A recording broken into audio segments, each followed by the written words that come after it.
पाकिस्तान और इंडिया के खिलाफ मैच में बारिश आने के बाद दोनों टीमों को एक एक पॉइंट्स देकर मैच को वहीं पर ख़त्म कर दिया। जिसके बाद भारतीय कप्तान रोहित शर्मा ने इंटरव्यू में कहा कि हम भगवान का शुक्रिया अदा करते हैं कि मैच में बारिश आ गई है, वरना पाकिस्तान हमारा वो हशर करता जिस तरह पाकिस्तान ने नेपाल का किया है। हम भगवान का बहुत शुक्रिया अदा करते हैं कि मैच यहीं ख़त्म हो गया। उसके बाद बाबर आजम और शहीनशाह आफरीदी इंटरव्यू देते हुए रो पड़े कि काश अगर मैच में बारिश ना आती तो हम भारतीय टीम का ऐसा हशर करते जैसा हमने नेपाल का किया है। उस वक्त उन्हें भगवान याद आता।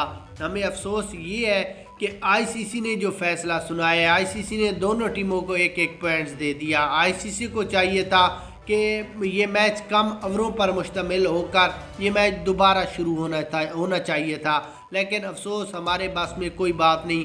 हम पाकिस्तान की 24 करोड़ आवाम के आगे भी शर्मिंदा हैं, क्योंकि वो बेसब्री से इस मैच का इंतज़ार करते हैं और ये मैच फिर भी ना पूरा हो सका।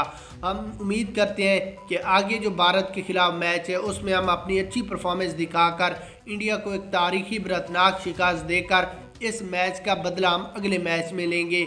आप क्रिकेट शौकीन हमें इसी तरह सपोर्ट्स करते रहें, दुआएं करते रहें। इंशाल्लाह हम एशिया कप का फाइनल मैच भी जीत लेंगे।